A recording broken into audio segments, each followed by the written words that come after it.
Hi, and welcome to the Cornelius Seed Podcast. Thank you for checking out our podcast. Established in 1935, we're an American-owned and family-owned independent seed company. And we're excited to partner with you in our new podcast by bringing you 5 generations of agricultural experience and decades of industry expertise. In our podcasts, you can expect to gain valuable and timely information to aid you in making decisions for your operation. We'll keep things simple and informative, and much like our motto, Planet Profit. Welcome back to the Cornelius Seed Podcast. This is Juan, Cornelius Seed Innovation Lead, and this morning I'm joined by Craig Alleman, our Lead Agronomist. In today's episode, we're going to talk about corn rootworm control and evaluating that pressure. We're also going to check in on SmartStax PRO trait with RNAi Technology and just have a little conversation about how it's doing, how it's been performing, and what to expect with it. So without further ado, good morning, Craig. Good morning, Juan. Well, Craig, I know we'll try to make this one quick because you've been getting quite a bit of calls, having folks come out and ask you to see you to look at fields or try to help determine what a good time to apply some fungicide. So let's get on with it. I know it's that time of year where we need to evaluate how heavy our corn rootworm larva pressure was or is, and how well our rootworm control program has worked, whether that's been rotating acres, using existing traits or new traits. What have you been seeing, and what can you talk about some of those evaluations that you've been at and with? Well, this is definitely the time of the year we start getting calls on it, and a lot of that reason is any time we get a storm or a wind event that moves through, and we've got roots that have been compromised by rootworm larva feeding, or we'll get those calls because we'll get some pretty good lodging. So that kind of exposes that. We don't have to wait for that to evaluate. We can get out there and dig and just see what the roots look like, see what kind of feeding there's been, what kind of damage. The larvae have pupated and they're coming out as adults now. An adult rootworm beetle wants to feed on pollen and or silk. That's their food of choice.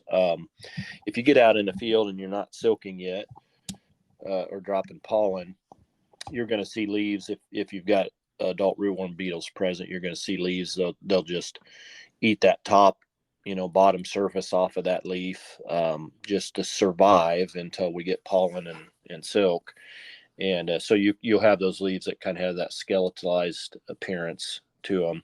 And that's an indication you've got adult beetles out there if you're not seeing any. But so, yeah, we have a lot of calls, every year on this because our footprint of Iowa, Northern Illinois, Southwest Wisconsin, that's just the heart of the rootworm pressure, and that's the reason why you see we had 5 hybrids this year with the new SmartStax PRO technology on it, because we're always, our purpose is to bring our customers the best products that they can buy and the products that they need to protect their profitability.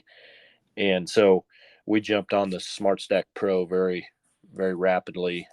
We did a lot of testing early on it, and we're able to get 5 hybrids this year, which I believe is as many as any other company in the industry. And that reason is because we are just in the jaw of the beast as far as rootworm pressure goes.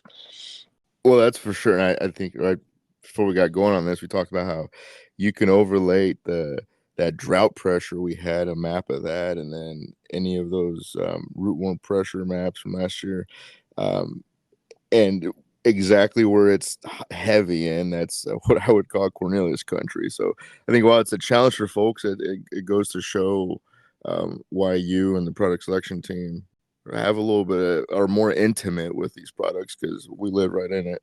Yeah, absolutely. And we've been watching this pressure grow for the last several years. There's some pretty good mapping programs doing some trapping on adult beetles in basically the month of August. when they're laying their eggs and trying to predict where that pressure is going to be. And there's really been nothing that has slowed it down. So, you think about cold winters, maybe killing some of those eggs overwintering. I don't put a lot of faith in that happening because it's pretty rare. They're pretty adaptive. They've figured out how to survive cold winters, obviously in the Midwest, and especially when we have dry falls, those cracks are really big in August, and they're able to get very deep and lay those eggs, and they're very protected. But in Illinois, several years ago, I'm going to say, I don't know, it's been 6, 7, 8 years ago, we had a spring, maybe 2 of them in a row, where we just had saturated soils end of May, 1st of June, when those eggs are hatching out into, small rootworm larvae. And you can literally drown the larva if you get those kind of conditions. And it did crash that population in Illinois for quite a while. And it's really the last couple of years it's built back up. But until we see something like that happening, we, particularly where we're corn on corn, and across northern Iowa, northern Illinois, we can have a couple decades in corn, continuous corn. That's not uncommon.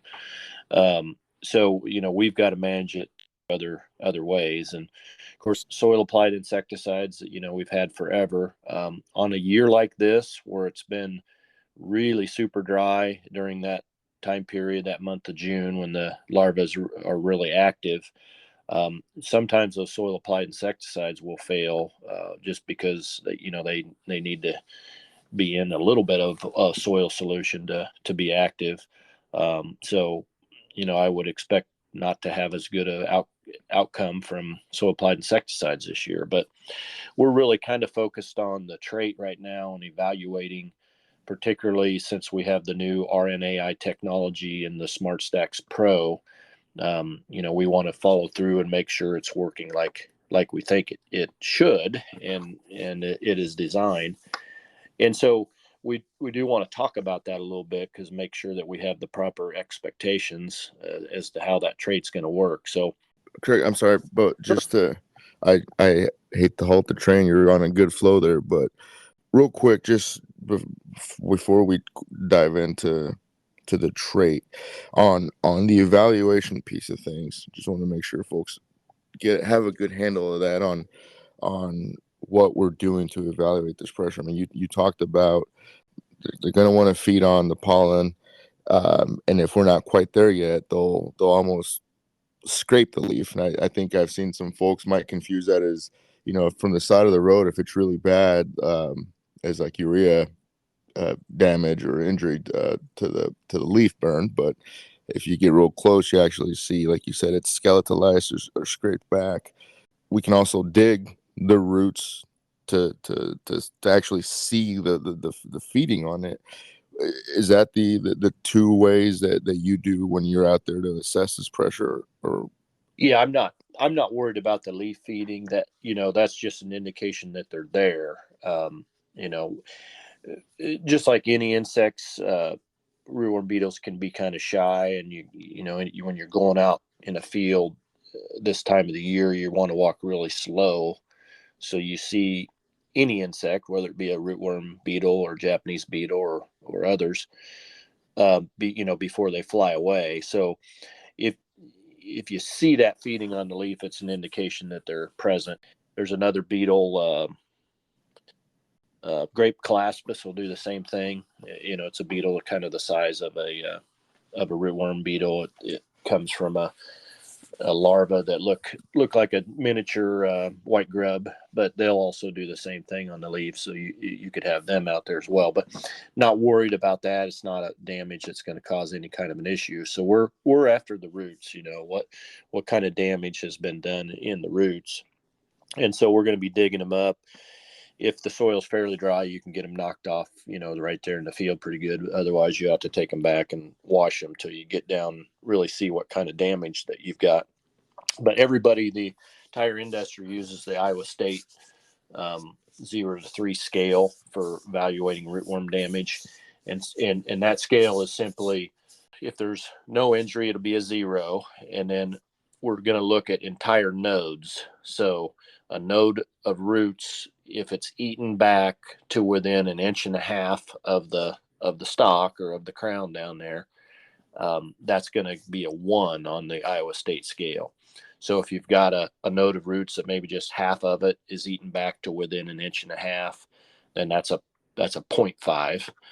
Maybe you got one node totally eaten back within that range, and the next one is just half. That's going to be a 1.5, and so on. So that's the scale that we look at, and decide how severe our damage was. Okay. Whenever someone's going out there to evaluate by themselves, how deep do they want to get into the field? I mean, if let's say we got a 40-acre field, or there's multiple spots you want to check to just really get a true assessment. I mean, I just want to avoid someone going out there and doing a couple spots and feeling like it's good, and then be surprised down the road after a wind event comes, God forbid. Yeah, that's that's personal call on that. Okay. Job you're wanting to do, and what your goal is, but you do want to go into representative areas of the field, and you always want to get off the end rows and get out in the actual field a little bit. But it's a nasty time of the year to be out there. But put yourself a long sleeve shirt on, get your hat on, and good eye protection, and you're just it's just gonna be what it is. You got pollen popping and pollen coming off plants and everything else, but it's a job that needs to be done to figure out what's going on with your control method. Well, no, okay. So then, and I thank you for that. Now, I guess back onto SmartStax PRO. What does it entail, and what's its significance in rootworm control? If you just get kind of a quick recap for everybody, remind them what it was about. Yeah, so we'll talk about. Let's talk about first all the other traits that have been on the market until now. So, your original yield guard, your Herculex rootworm, your Agrosure rootworm, your Duracade, all of those products. We are used to having a normal degree of failure with those products, and way back to when yield guard was the first one out there, and it was no more insecticides, it was all over, work perfect.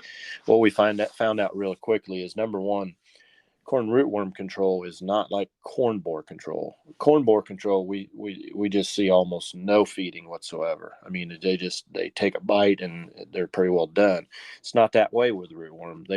They have to ingest a fair amount of the root tissue to be able for it to kill them, and then we started seeing that some of these larvae would ingest a little bit and kind of get sick and pause and back and forth, and if they get past a certain growth stage, which we call instars, they were able to survive on those roots even when the trait was in it. Okay, that's why we have all this pressure in high pressure areas where we see survivability, and there's enough of it where we're getting this kind of root damage and failure with these other products through the years. I mean, it's either that or they're resistant, which there has been some resistance that has been confirmed through the years, and probably more with the yield guard product than anything else. And then I believe there's cross resistance with the Agrosure rootworm, when you get resistance to yield guard. So, they've been starting to fail, but there's always been chinks in the armor of these earlier products. We've just, learned how to manage through them, which is why under real heavy pressure, we may use a soil applied insecticide plus a SmartStax type product. Now, with this RNAi technology that has come out, the big difference there is it actually will take a little bit longer for the rootworm larva to feed on this RNAi technology before we see death of the larva. That's one reason why it's nice to still have the older traits in there, because they'll kill some of those larvae anyway a little bit quicker. But the big thing in my mind that has been presented, and we have confirmed it, before we had product to sell to go into actual farmers' fields, is that situation where the larvae were able to eventually get big enough to, doesn't seem to be the case with the RNAi technology. So in other words, they don't have that problem of getting to a certain instar stage and be able to tolerate the SmartStax PRO. It will kill, I'm not going to say all, but it will kill most of them. Okay. And then, of course, we have 5% refuge out there. So we're always going to have some beetles that come through because they're feeding on the refuge plants. But if we can greatly, with this new technology, if we can greatly reduce the amount of beetles that make it through, and or larvae that make it through, pupate in the soil, and come out as adult beetles to then go ahead and lay eggs, over time, common sense tells us that we should be able to lower the populations that we're dealing with. And anytime we lower the populations, it's going to be, number one, easier to control. Your chance of resistance would be less. So resistance happens when there's tons of the whatever it is, whether it's a weed or an insect, and eventually the numbers are going to overcome you. You're going to have a resistant, pest out there. So things about this new technology, but we are still going to have feeding on those roots. And, and I just can't underscore that enough, because we have this new technology that we've really, we're really high on, we've really pushed. And, I think sometimes we think, well, I'm not going to have any feeding then. No, we're still going to have feeding, but, hopefully we will not have as many adults escape. And also we should have less feeding overall. Now, the early season feeding will be the same. So we might knock out an entire node under really heavy pressure, just because there's so many larvae they're eating. Even if we're killing them, they're still feeding. But the larvae that are able to go ahead and finish their entire life cycle and feed, that 1 to 2 weeks longer than normal, those should be gone, because we should be killing it. But we want to reduce that adult pressure. That's the big thing that we're getting out of this new technology. So it seems like it, it's going to do great. You'll really notice the difference, with an older trait versus this one, on some extremely heavy pressure, if I'm hearing you right. Yeah, that is correct. And so, generally speaking, if you have that kind of pressure, and, I can point you on the map and show you where that is pretty easily, year in and year out.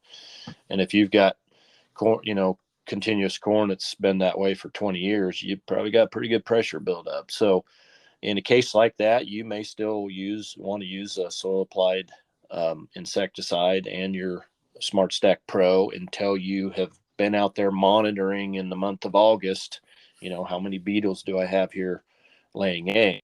If you start to get on top of that and get that to a manageable level, then you can back your insecticide out. And I mean, we've got some good tools here, but we need to be realistic with what we're going to see out of them. The benefit of this translates to, ideally you want to see it translate to higher yield, but and that can come in many forms. We still need Mother Nature to cooperate during grain fill, but it can come from corn still standing at the end of the season, right? And you're not leaving anything left behind.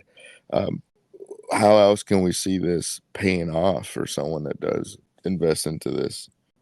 Well, you're as a farmer, you're in this for the long haul. So, if you've determined continuous corn is the most profitable thing for your farming operation, to be able to reduce that population, and you're, in a sense, you're working on a multi-year plan here. So you start whittling away at that and get that reduced down. You're working on multi-year profit. There is what you're doing, not just a year by year. So now another thing I would point out too, is we talk about strategy for managing, because obviously crop rotation is a fantastic way to manage heavy pressure.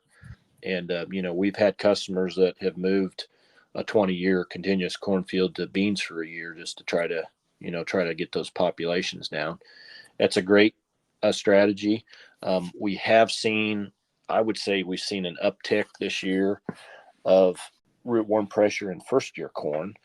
And in Iowa, that would be we assume anyway, that would be the extended diapause, where the northern corn rootworms are laying eggs in continuous corn, and some of those eggs are not hatching out the following year.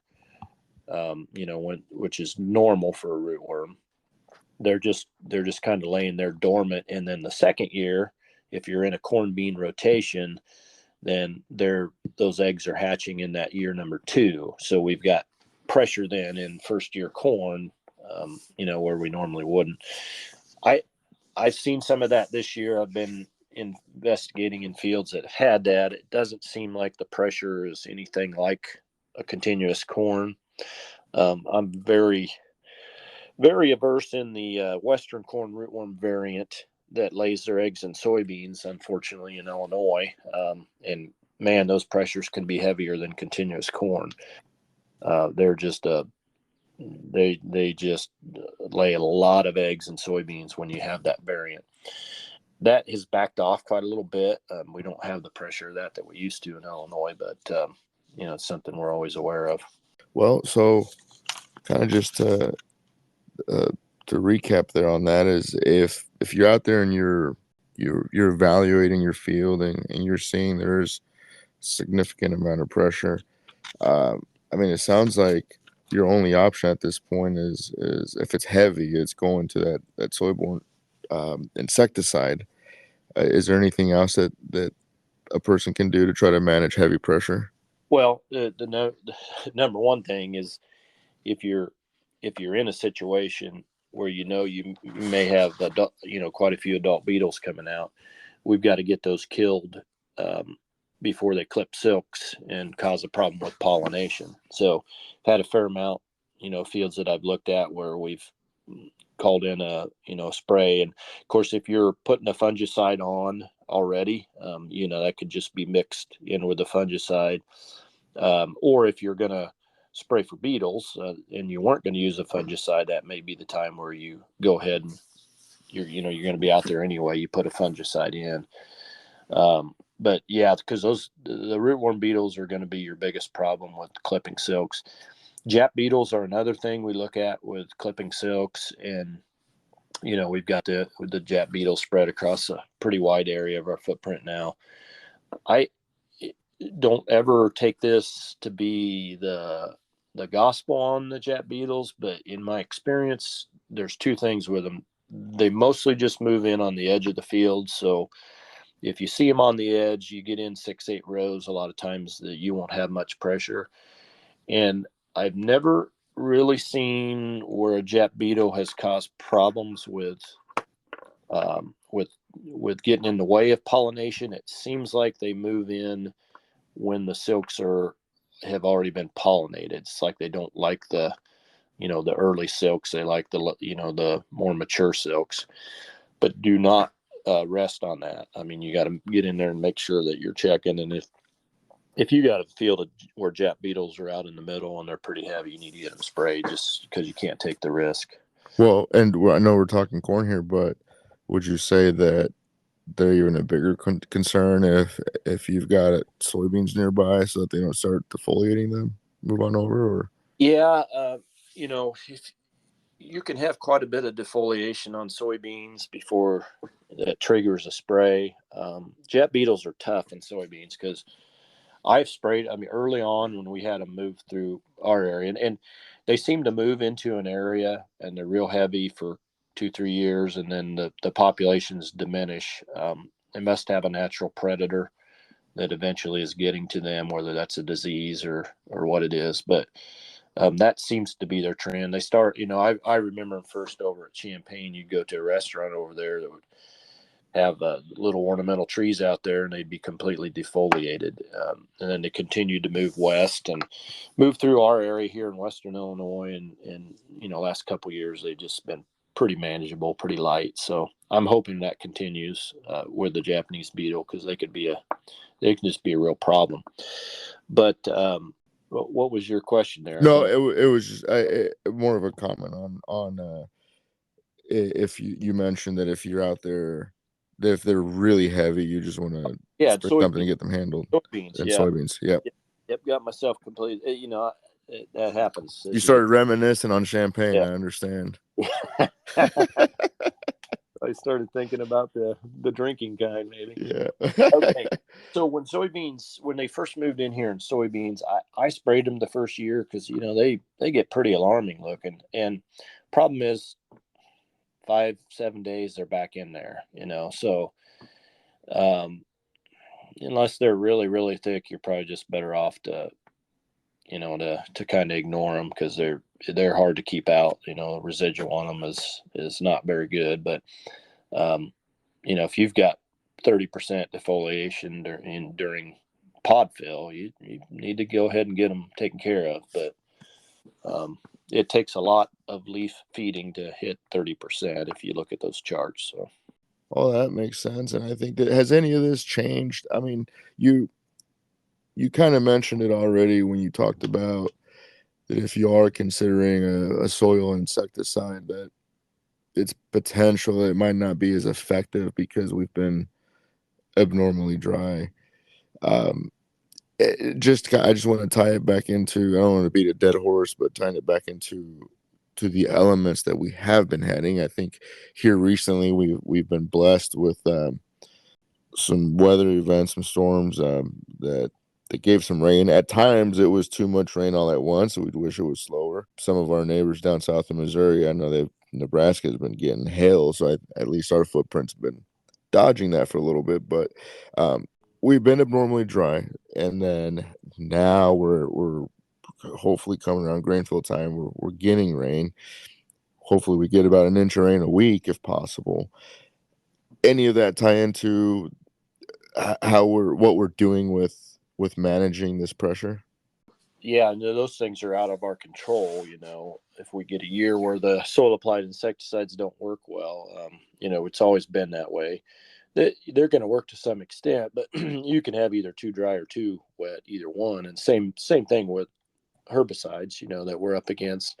We were probably dry enough where we didn't get a lot of bang out of our soil applied residual products this year, so nothing really to change there, Okay. But that's just, we're always at the mercy of the weather that way. No, that makes sense. I think that I think we've covered what I wanted to. I know this podcast, this episode was born out of a notice, an email that you sent out to the sales team just to kind of put this on their radar, and I felt like we can quickly turn this out to the rest of the folks that don't have a chance to work with us. What's a key takeaway that you'd like to focus on from this? Probably 2 or 3 on the key takeaways. If you've got a SmartStax PRO, let's make sure that we get out there and see what kind of beetle populations we're getting. And you're going to need to get out into it a ways so we don't have beetles, flying in from a regular SmartStax or other rootworm products. And it's all about following up and making sure the product's doing what we think it's supposed to do. So get some comparisons, see if you notice less coming out in the Pro than you do in other technologies. If you've had rootworm damage in first year corn out there in eastern Iowa, well, anywhere in Iowa really, where we've had that extended diapause, those should be northerns. So when you get out, let's get out there and look at the adult beetles. They should be out by now, and if not, very very quickly. So the northern beetles will be that light color of green, just a solid light color green. Western rootworm beetles will be yellow with black stripes on their back, and sometimes those stripes run together, so the back's almost totally black. But those are the difference between the two beetles. So if you have the Western in the first year, then we got a problem. That means we've got the Western variant, in the area, which I think is worse than the extended diapause from the northern. The last thing is, I have been getting some calls on fungicide timing and a couple concerns about not spraying there when we're pollinating, hurting the pollen. Fungicides are very safe on the pollen. The recommended time is R1, and that is silking when we are pollinating. So, we've got a lot of history and of that being safe to do at that time. So, That R1 still is the recommended time frame if you're just spraying one time. And of course, we've been pushing the long residual products really hard in the corn. Not so much in the beans because we don't need that long residual in beans. But so you're newer, they're going to be more expensive, but it's worth the investment because we want to keep that corn plant fairly healthy for that time of the year when tar spot's going to get heavy, which usually is middle of August. And I know we've had a lot of stuff in the press about tar spot moving in early. Is it moving in earlier than normal? Maybe. Are we out there looking and everybody's trying to be the first one to find tar spot? That's probably more likely. We probably always had a little bit of tar spot early on in the summer, but it gets really heavy in August, when those normal weather conditions are more conducive for it. So long residual, keep that plant healthy. If we get tar spot later on and we've controlled the other diseases, I think we're fine. I'm not, tar spot by itself does not bother me like tar spot with any other disease. So those are kind of take homes, as of right now. And I'm sure there'll be other issues that pop up. Well, thank you, Craig. I appreciate you being candid about that and enlightening us with everything you talked about today. Thank you to our listeners for tuning in and today's episode. And just remember, as Craig said, to stay vigilant and go out there and monitor that rootworm pressure. And let's check in to see how our control methods have been working. Don't hesitate to reach out to any of us if you have any questions or you want some guidance. And